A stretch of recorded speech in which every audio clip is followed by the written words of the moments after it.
अब लेबनान में युद्ध विराम हो रहा है, वहीं ईरानी अर्थव्यवस्था हमारी आंखों के सामने ढहती जा रही है।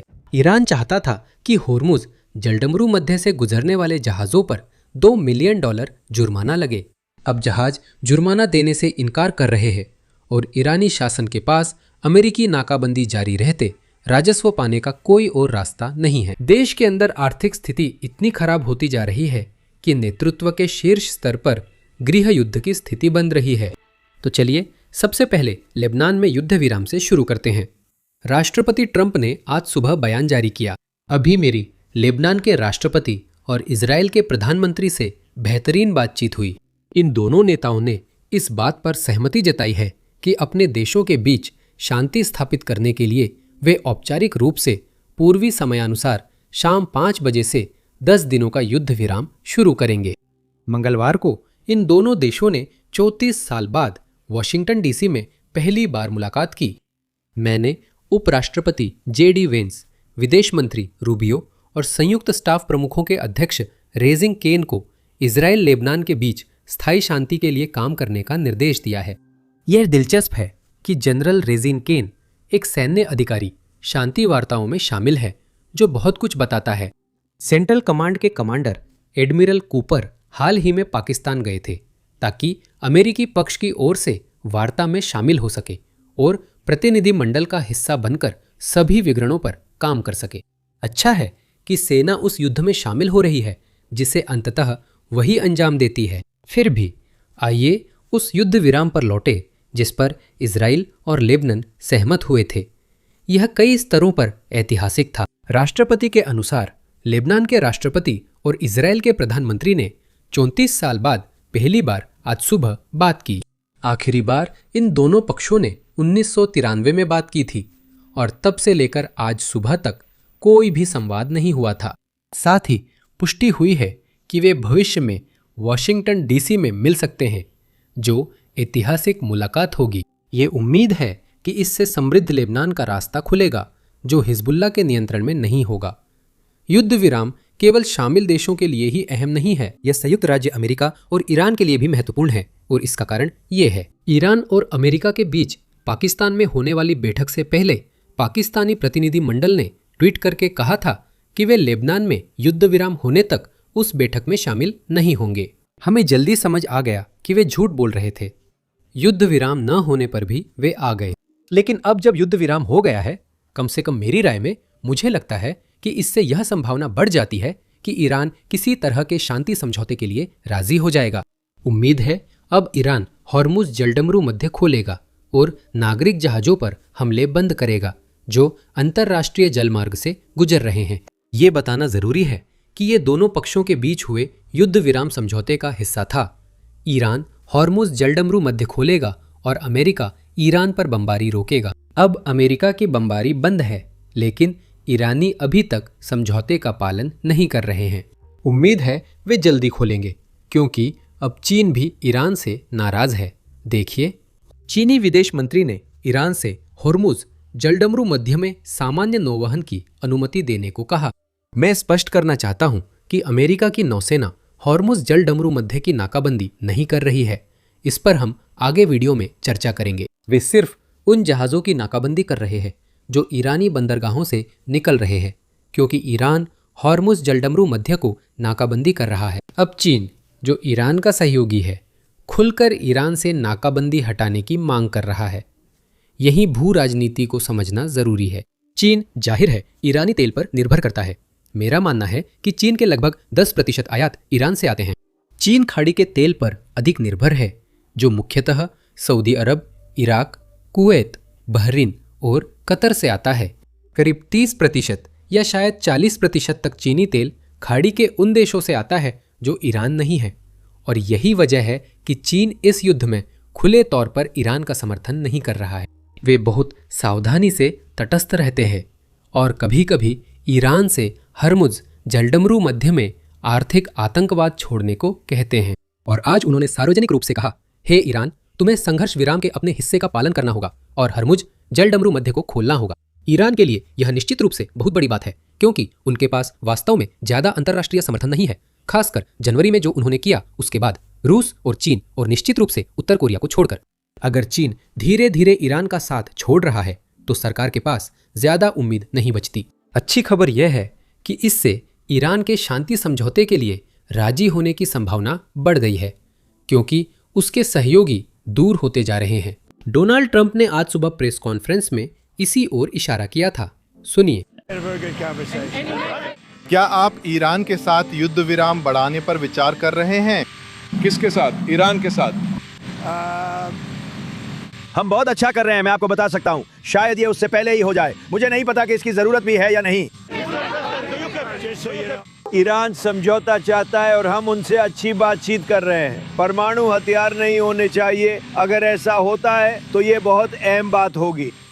अब वे काम करने को तैयार हैं जो वे 2 महीने पहले करने को तैयार नहीं थे। अब एक बात जो ट्रंप ने कही है वो ये है कि ईरान अब वो कुछ करने को तैयार है जो पहले करने को तैयार नहीं था। इसका मतलब हो सकता है कि ईरान अपने परमाणु संयंत्रों के अंदर मौजूद संवर्धित यूरेनियम सौंपने के लिए तैयार हो गया है। बेशक वो संयंत्र जमीन के नीचे दबे हुए हैं क्योंकि उन पर बमबारी की गई थी। अगर ये सच है और यह बहुत बड़ा सवाल है तो ये युद्ध में बहुत बड़ी प्रगति होगी। हमें अभी भी इंतजार करना होगा और देखना होगा कि ईरान सार्वजनिक रूप से क्या कहता है और बेशक वो क्या करता है, क्योंकि आखिरकार पर्दे के पीछे वो क्या कह रहे हैं उससे कहीं ज्यादा मायने रखता है कि वो असल में क्या करते हैं। लेकिन फिर भी अगर ये सच है तो ये वाकई में बहुत बहुत बड़ी बात है। राष्ट्रपति ट्रंप ने पुष्टि की कि अगली बातचीत संभवतः इसी सप्ताहांत हो सकती है। सुनिए। ये ईरान में युद्ध पर बातचीत का सबसे ताज़ा आमने सामने का दौर है। वे सभी रद्द हो गए हैं। मेरा मतलब है ये सिर्फ ईरान का सवाल नहीं है, वे सभी ऐसे ही हैं। शायद हो सकता है सप्ताहांत में। नाकाबंदी जबरदस्त रही है, ये बनी हुई है। वे कोई कारोबार नहीं कर पा रहे। वे नाकाबंदी की वजह से कोई कारोबार करने में असमर्थ हैं। इसलिए उनके पास न नौसेना, न वायुसेना, न विमान भेदी उपकरण है, कुछ भी नहीं है। सब कुछ चला गया है, उनके नेताओं सहित। अब उनके पास नए नेता हैं और हमें वे बहुत समझदार लगते हैं। अब बात करते हैं कि ईरान इतनी जल्दी बातचीत को क्यों तैयार हुआ। इसका संबंध नाकेबंदी से है। ईरान पहले से आर्थिक संकट में था और नाकेबंदी ने हालात बिगाड़ दिए हैं। युद्धग्रस्त अर्थव्यवस्था के कारण उनके पास बातचीत की तत्काल जरूरत है। ईरानी मीडिया के मुताबिक देश के पुनर्निर्माण की लागत करीब 270 अरब डॉलर होगी। ये केवल अनुमान है, युद्ध अभी भी जारी है। जब तक सब कुछ शांत नहीं होता सही आंकड़ा नहीं मिलेगा। हमारे पास शांति समझौता है, लेकिन फिर भी ये एक बहुत बड़ी संख्या है, खासकर ईरान जैसे देश के लिए। और जो इस स्थिति को और भी बदतर बनाता है वो सिर्फ नुकसान नहीं है बल्कि नुकसान होने का समय भी है। देखिए, कुछ महीने पहले ईरान में जो बड़े पैमाने पर प्रदर्शन हुए थे वे असल में एक आर्थिक विरोध के रूप में शुरू हुए थे। लोग परेशान थे। अर्थव्यवस्था अधिकांश ईरानियों के लिए काम नहीं कर रही थी, इसलिए लाखों लोग कई शहरों में सड़कों पर उतर आए। अब युद्ध से हुआ भौतिक नुकसान पहले से जारी आर्थिक संकट को और बढ़ा रहा है। और यही वजह है कि कल हमने बताया था कि ईरान का केंद्रीय बैंक अब सार्वजनिक रूप से ईरानी सरकार को चेतावनी दे रहा है कि अगर प्रतिबंधों में राहत नहीं मिली तो आर्थिक सुधार संभव नहीं है। ईरान इससे नहीं उबर पाएगा, वे बिखर जाएंगे। मुझे नहीं पता कि जब कोई देश आर्थिक रूप से ढहता है तब क्या होता है। ये सोवियत संघ 2.0 या उससे भी बुरा हो सकता है। सरकार ने तेहरान में पानी का कुप्रबंधन किया, तेल की आमदनी का गलत इस्तेमाल किया और अरबों की रकम हिजबुल्लाह, हुथी, हमास जैसे विदेशी संगठनों में लगा दिए। यही मुख्य कारण है।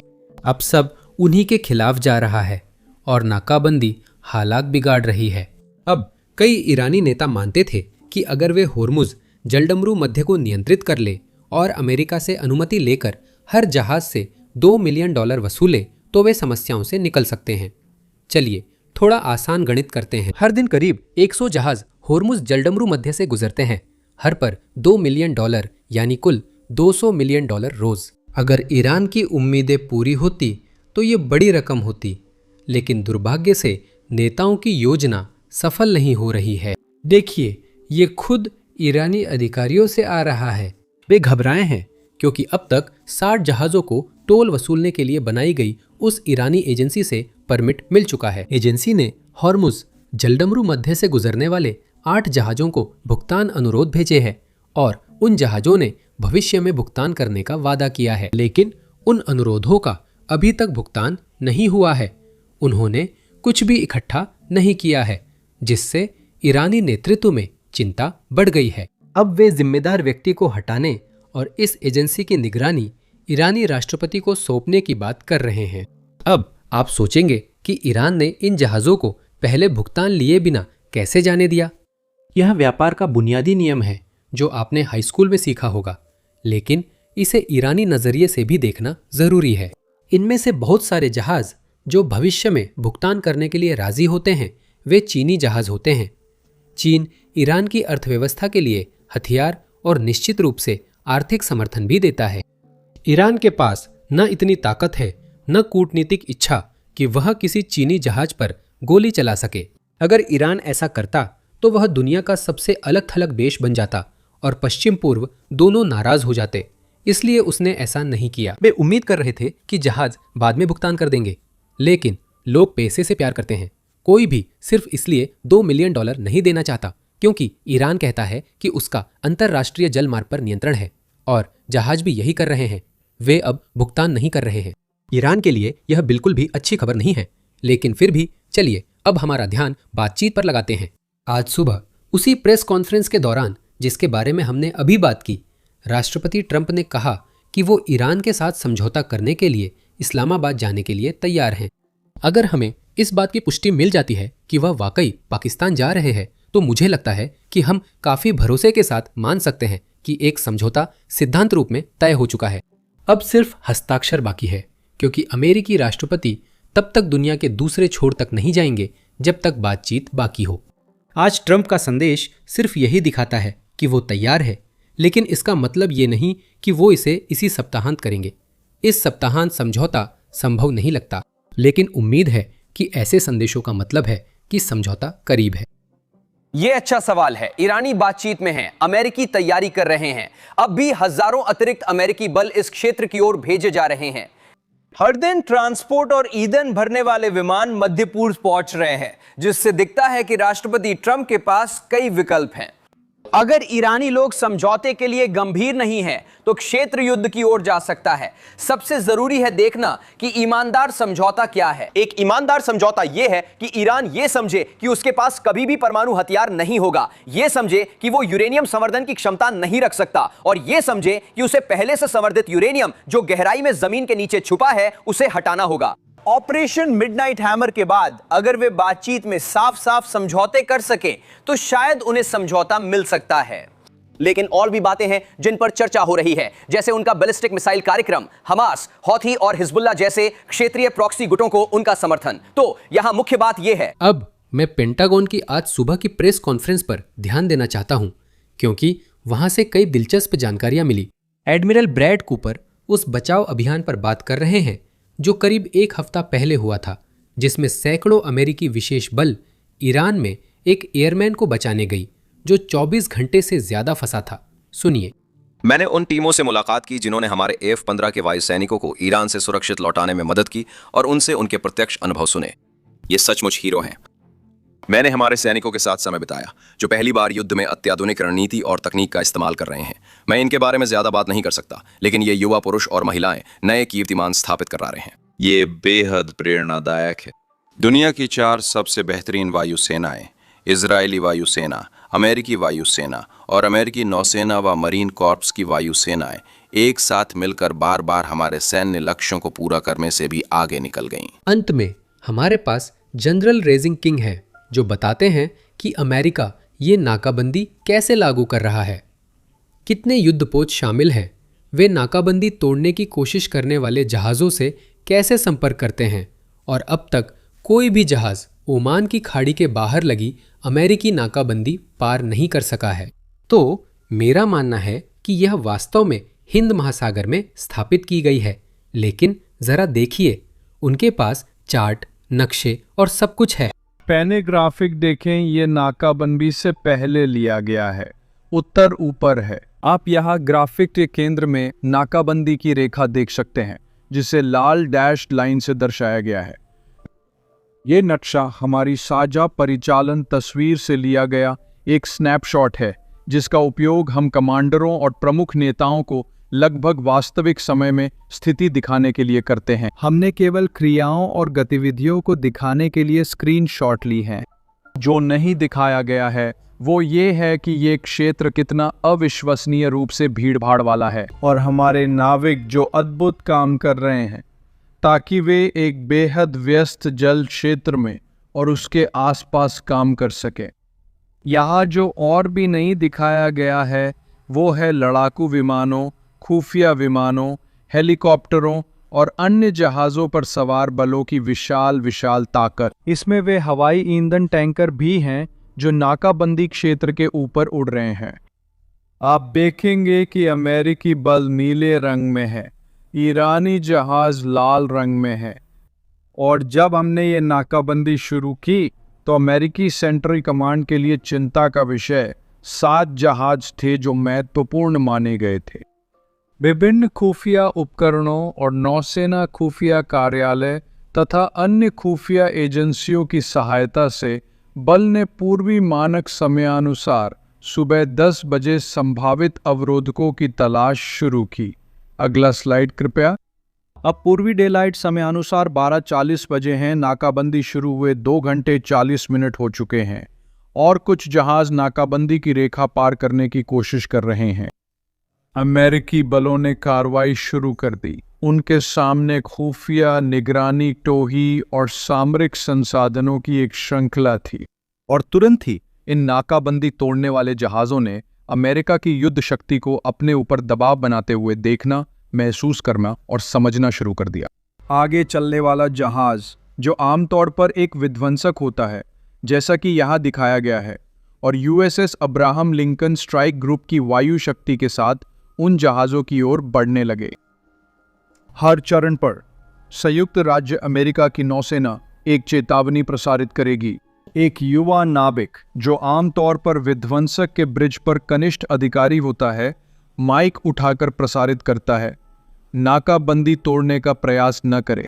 जहाज़ों की तलाशी ली जाएगी और उन्हें रोका और जब्त किया जाएगा जो ईरानी बंदरगाहों की ओर या वहां से आ रहे हैं। वापस मुड़ जाएं या तलाशी के लिए तैयार रहें। अगर आप इस नाकेबंदी का पालन नहीं करते हैं तो हम बल प्रयोग करेंगे। और जैसा कि मैंने पहले बताया, जब यह संदेश प्रसारित किया जा रहा है, वे जहाज के कप्तान सचमुच अपने चारों ओर दबाव को देख सकते हैं, महसूस कर सकते हैं और उसका एहसास कर सकते हैं। ये एक बेहद सदा हुआ तंत्र है जिसे कई बार अभ्यास किया गया है और नाकेबंदी शुरू होने के बाद से अब तक 13 बार लागू किया जा चुका है। अगला स्लाइड कृपया।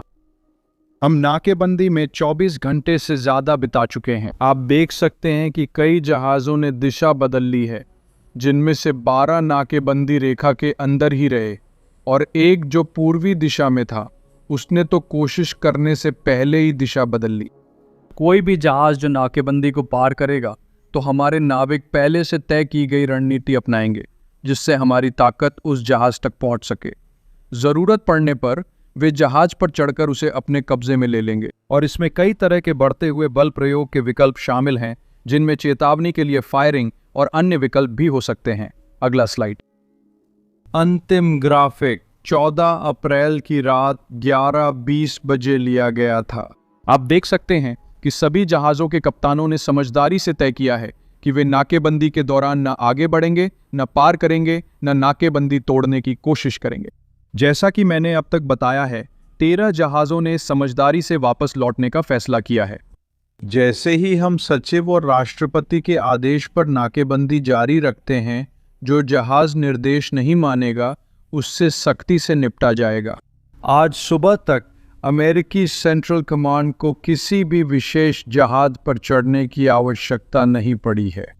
और मैं आपको याद दिला दूं कि हम प्रशांत क्षेत्र में भी उन्हीं जहाज़ों के खिलाफ इसी तरह की समुद्री अवरोधन की कार्रवाई और गतिविधियां कर रहे हैं जो उस क्षेत्र से तब निकले थे जब हमने नाकेबंदी शुरू नहीं की थी।